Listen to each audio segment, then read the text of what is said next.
사도신경 하심으로 2월 29일 목요일 오늘을 여눌 말씀 시작하겠습니다. 나는 전능하신 아버지 하나님 천지의 창조주를 믿습니다. 나는 그의 유일하신 아들 우리 주 예수 그리스도를 믿습니다.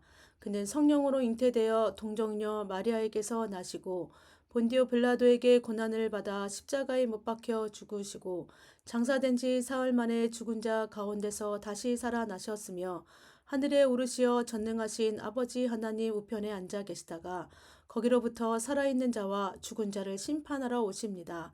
나는 성령을 믿으며 거룩한 공교회와 성도의 교제와 죄를 용서받는 것과 몸의 부활과 영생을 믿습니다. 아멘. 우리에게 주신 하나님의 말씀은 누가복음 14장 7절에서 14절까지 말씀입니다. 신약성경 119쪽 누가복음 14장 7절에서 14절까지 말씀, 14장 7절에서 14절까지 말씀 봉독하겠습니다. 청함을 받은 사람들이 높은 자리에 택함을 보시고 그들에게 비유로 말씀하여 이르시되 내가 누구에게나 혼인잔치에 청함을 받았을 때에 높은 자리에 앉지 말라. 그렇지 않으면 너보다 더 높은 사람이 청함을 받은 경우에 너와 그를 청한 자가 와서 너더러 이 사람에게 자리를 내주라 하리니 그때에 내가 부끄러워 끝자리로 가게 되리라. 청함을 받았을 때에 차라리 가서 끝자리에 앉으라. 그러면 너를 청한 자가 와서 너더러 버치어 올라 앉으라 하리니 그때야 함께 앉은 모든 사람 앞에서 영광이 있으리라. 무릇 자기를 높이는 자는 낮아지고 자기를 낮추는 자는 높아지리라. 또 자기를 청한 자에게 이르시되 내가 점심이나 저녁이나 베풀거든 벗이나 형제나 친척이나 부한 이웃을 청하지 말라. 두렵건대 그 사람들이 너를 도로 청하여 내게 갚음이 될까 하노라. 잔치를 베풀거든 차라리 가난한 자들과 몸 불편한 자들과 저는 자들과 맹인들을 청하라. 그리하면 그들이 갚을 것이 없으므로 내게 복이 되리니 이는 의인들의 부활시에 내가 갚음을 받겠습니다 하시더라. 네, 오늘 말씀에서 예수님께서는 어느 안식일에 바리새인의 한 지도자의 집에 초대를 받아 들어가게 됩니다. 그곳에서 수종병 든 사람을 고치시고 그 자리에는 또 식사 초대를 받은 다른 손님들도 함께 있었습니다. 그런데 그들 중에 보니까 자리 다툼이 벌어지고 있었습니다. 사람들은 아랫자리보다 윗자리에 앉고 싶어 했었습니다. 주인과 가까운 자리수로 주인의 눈에 쉽게 잘 들어오기 때문에 사람들은 높은 자리가 더 좋은 자리라고 생각해서 그래서 가능한 윗자리에 앉으려고 했던 것이죠. 이런 사람들의 모습을 가만히 지켜보고 있던 예수님께서 오늘 말씀에 이 비유를 들려주십니다. 7절 말씀입니다. 7절에서 10절까지 말씀입니다. 청함을 받은 사람이 높은 자리 택함을 보시고 그들에게 비유로 말씀하여 이르시되 내가 누구에게나 혼인잔치에 청함을 받았을 때에 높은 자리에 앉지 말라. 그렇지 않으면 너보다 더 높은 사람이 청함을 받은 경우에 너와 그를 청한 자가 와서 너더러 이 사람에게 자리를 내주라 하리니 그때에 내가 부끄러워 끝자리로 가게 되리라. 청함을 받았을 때 차라리 가서 끝자리에 앉으라. 그러면 너를 청한 자가 와서 너더러 버시어 올라 앉으라 하리니 그때에 함께 앉은 모든 사람 앞에서 영광이 있으리라고 말합니다. 너희는 혼인잔치에 초대되면 윗자리에 앉지 말라고 이야기합니다. 혹시 너희보다 더 높은 사람, 귀한 사람이 초대받을지 모르니까 만약에 그 사람이 왔는데 그가 그 앉아야 할 자리에 네가 앉아 있다면 너희가 앉아 있다면 주인이 어떻게 하겠냐는 것입니다. 주인이 와서 어떻게 할까요? 손님 죄송합니다만 이 자리는 손님이 앉을 자리가 아닙니다. 이 자리는 더 귀한 분을 위해서 준비된 자리입니다. 그러니까 어떻게 해요? 이 자리를 내주십시오. 라고 한다는 것이죠. 그러면 나는 어떻게 된다는 것입니까? 너무 부끄러워서 낮은 자리로 내려가야 한다는 것입니다. 그러니 초대를 받으면 어떻게 하라는 것입니까? 너희는 맨 끝자리에 가서 앉으라고 합니다. 그러면 주인이 와서 우리를 친구여 하면서 우리를 준비된 자리로 올려준다는 것이죠. 그렇게 되면 너희는 다른 손님들 앞에서 어떻게 된다는 거예요? 높아진다라는 말씀입니다. 주인이 잔치를 준비하고 사람들을 초대할 때는요, 벌써 주인의 머리에 누구를 초대할까? 그리고 이 초대한 사람 중에 가장 귀하고 높은 사람은 누굴까? 라는 명단을 다 갖고 있습니다. 주인은 잔치를 베푼 목적에 따라 초대 손님을 정하고요. 또 초대 손님 중에서도 가장 귀하게 대접받아야 될 사람을 미리 정해놓았다는 것입니다. 손님의 자리는요, 내가 정하는 것이 아니라 누가 정합니까? 주인이 정합니다. 주인에 의해 자리가 정해진다는 것입니다. 그런데 주인이 나를 어떻게 생각할지도 모르는데 내가 먼저 높은 자리에 앉게 되면 어떤 일이 일어납니까? 주인의 귀한 손님이 올 때마다 나는요, 더 낮은 자리로 밀려나게 돼야 된다는 것입니다. 내가 낮은 자리로 밀려날 때마다 사람들 앞에서 어떻게 됩니까? 부끄러움을 당하게 된다는 것이죠. 그래서 어떻게 하라는 거예요? 끝자리에 앉으라는 것입니다. 끝자리에 앉아서 주인이 나를 높은 자리에 올려줄 때까지 기다리는 겁니다. 네, 주인이 할 때까지 인도함을 받으라는 것입니다. 그리고서는 우리가 너무나 잘 알고 있는 11절 말씀을 이야기합니다. 무릇 자기를 높이는 자는 낮아지고 자기를 낮추는 자는 높아지리라고 말씀합니다. 사람을 높이고 낮추는 것은 어디에 있다는 것일까요? 주인의 뜻에 있다는 것입니다. 그럼 예수님께서 이 비유의 말씀을 하신 이유가 무엇일까요?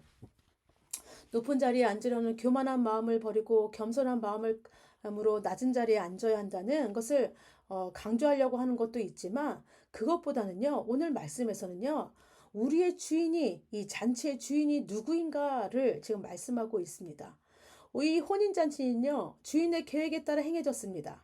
주인의 정한 손님들이 초대되었고요. 손님 중에서도 누가 귀한 손님으로 윗자리에 앉을지도 주인이 정합니다. 내가 높은 자리에 앉고 싶다고 해서 그 자리에 앉을 수 없습니다. 나도 주인이 앉으라는 자리에 앉아야 합니다. 주인에 의해 내 자리가 정해진다는 것입니다. 그럼 여러분, 우리의 삶의 자리도 한번 생각해 보십시오.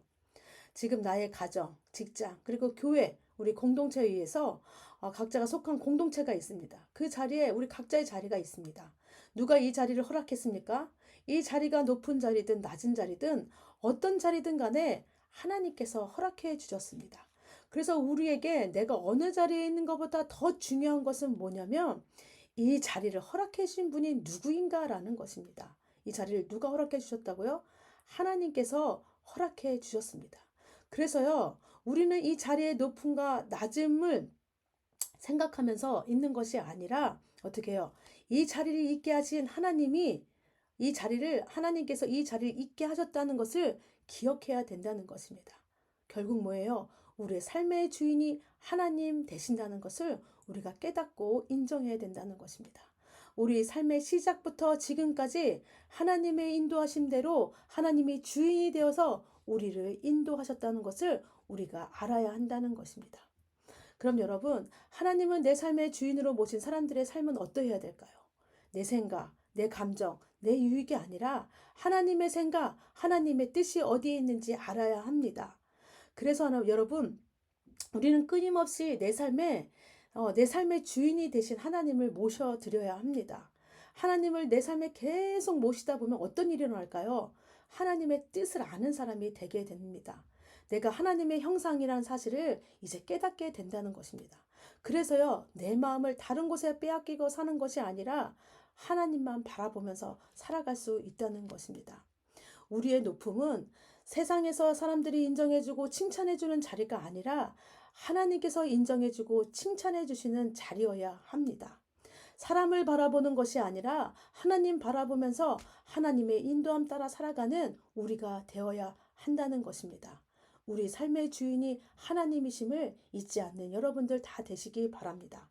또 예수님은요, 잔치에 초대해야 될 사람들을 이렇게 말씀합니다. 12절입니다. 또 자기를 청한 자에게 이르시되 내가 점심이나 저녁이나 베풀거든 벗이나 형제나 친척이나 부한 이웃을 청하지 말라. 두렵건대 그 사람들이 너를 도로 청하여 내게 갚음이 될까 하노라. 예수님께서 잔치에 초대한 사람들을 벗이나 형제나 친척이나 부한 이웃을 청하지 말라고 말합니다. 이런 사람들의 특징이 무엇일까요? 이 사람들은요, 내가 호의를 베푸며 내 호의에 보답할 수 있는 사람들입니다. 나에게 도움을 줄 수 있는 사람들입니다. 예수님은요, 나에게 도움을 줄 수 있는 사람들을 초대하지 말라고 말씀하시면서 이제 식사 자리에 초대해야 될 사람이 누구인지를 다시 한번 말씀합니다. 13절입니다. 잔치를 베풀거든 차라리 가난한 자들과 몸 불편한 자들과 저는 자들과 맹인들을 청하라. 누구를 청하라고 하냐면요, 가난한 자들, 몸 불편한 자들, 저는 자들, 맹인들을 초대하라고 합니다. 그 이유가 뭐냐면 14절에 이렇게 말씀합니다. 그리하면 그들이 갚을 것이 없으므로 내게 복이 되리니 이는 의인들의 부활 시에 내가 갚음을 받겠음이라 하시더라. 예수님께서 식사에 초대해야 될 대상에 지목된 사람들은요, 가난한 자들, 몸이 불편한 자들, 저는 자들, 맹인들입니다. 이 사람들의 특징이 무엇입니까? 자신이 받은 은혜를 스스로 갚을 수 없는 사람들입니다. 이 사람들은 식사 자리에 정성으로 음식을 다 대접해도요, 나에게 아무런 유익을 줄 수 있는 사람이 아닙니다. 근데요, 바로 그 이유 때문에 예수님은 이와 같은 사람들을 초대해야 된다고 합니다. 왜 그러냐면, 내가 갚을 것이 없음이라고 이야기합니다. 이 가난한 자들, 몸이 불편한 자들, 이 연약한 자들은요, 아무리 선의를 베풀어도 이 세상에서는 돌아오는 보상이 없습니다. 그런데 예수님은요, 우리가 베푼 선의에 대해서 꼭 갚아주신다고 말씀하십니다. 언제냐면 의인들의 부활 때라고 합니다. 이 사람들은 갚아주지 않지만, 세상은 갚아주지 않지만, 의인의 부활 때 꼭 갚아주신다고 말씀하십니다. 그럼 여러분, 부활 때 우리의 선행을 갚아주시는 분이 누구라는 말씀입니까? 하나님이시라는 것입니다. 이 세상에서 가난한 사람들, 이 힘없는 사람들은 잘 대접해도 나에게 돌아오는 유익이 없습니다. 그러나 친히 누가 갚아주신다는 겁니까? 하나님께서 갚아주신다는 것입니다. 우리는요, 살아갈 때 기브앤 테이크에 익숙한 사람들입니다. 내가 선을 행했다면 내가 한 행동에, 내가 선행한 것에 보상을 받고 싶어 합니다. 일방적으로 도움을 받거나 도움을 계속해서 주는 사람은 없습니다. 사람은 누구나 자신이 한 일에 대한 보상을 받고 싶고 요구하는 본능을 갖고 있습니다. 그런데 예수님은 대가를 바라지 말고 은혜를 베풀라고 말씀하십니다. 왜 그럴까요? 그 보상은 누가 갚아주시기 때문입니까? 하나님께서 갚아주시기 때문입니다. 지금 당장이 아니더라도 마지막 날에 하나님께서 갚아주신다고 하십니다. 이 이야기는 무엇입니까? 하나님께서 우리의 삶을 다 지켜보고 계신다는 것입니다. 우리가 행하는 그 선행에 대해서 다 기억하고 계신다는 것입니다. 우리가 선행하고 우리가 베푸고 우리가 섬기는 거에 따라서 섬김을 보면서 하나님께서 그걸 지켜보고 계시고 다 알고 계시다는 것입니다. 그 알고 계신 것도 어떻게 하신다는 겁니까? 다 갚아주신다고 말씀하고 계십니다. 사람의 방법과 하나님의 계산 방법은 전혀 다릅니다. 그렇죠? 하나님의 생각과 우리의 생각도 천지 차이가 납니다. 따라서요, 우리는 인간적인 계산을 앞세워서 선을 베풀지 말아야 한다는 것입니다.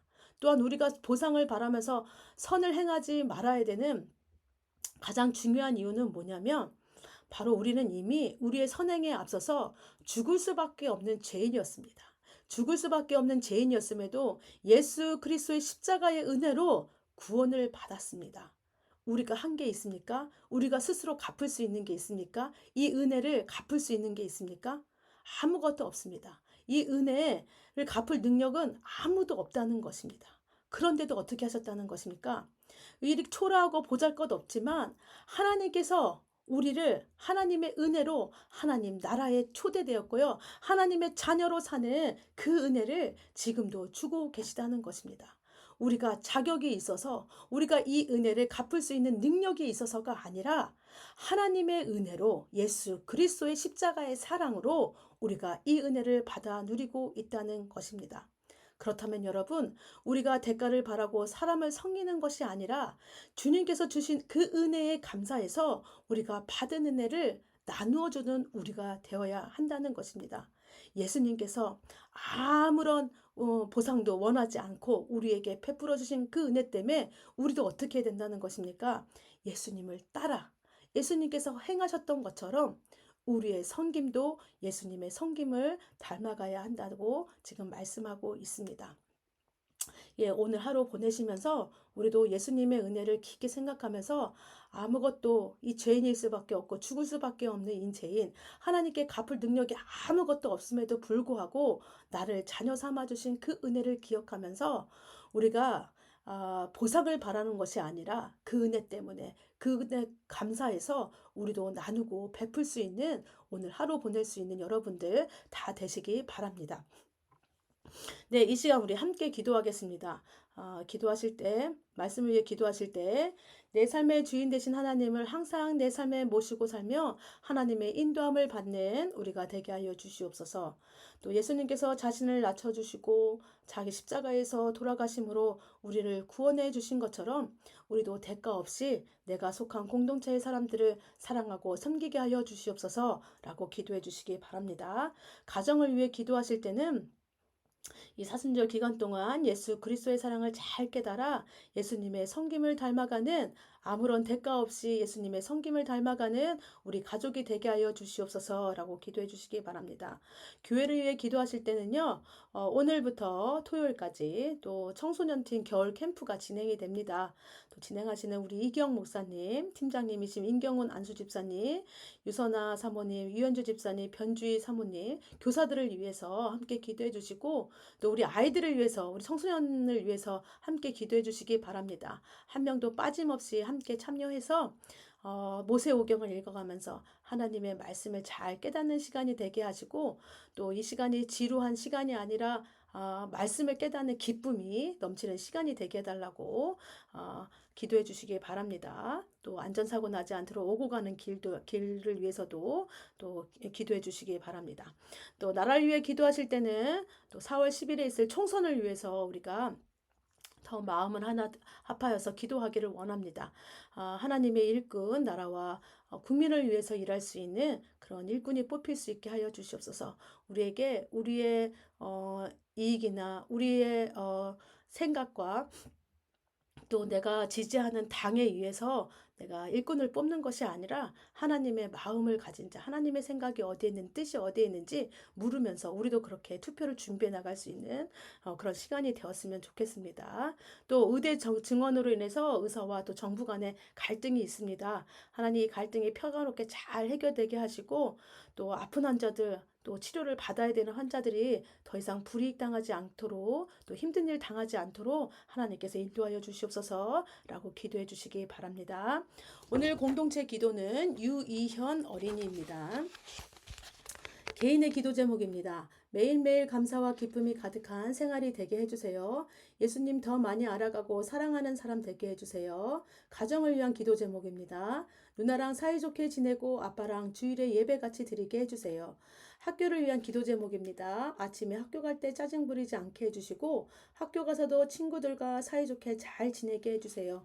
교회를 위한 기도 제목입니다. 아픈 사람들을 얻게 하시고 사랑이 넘치는 교회 되게 해주세요.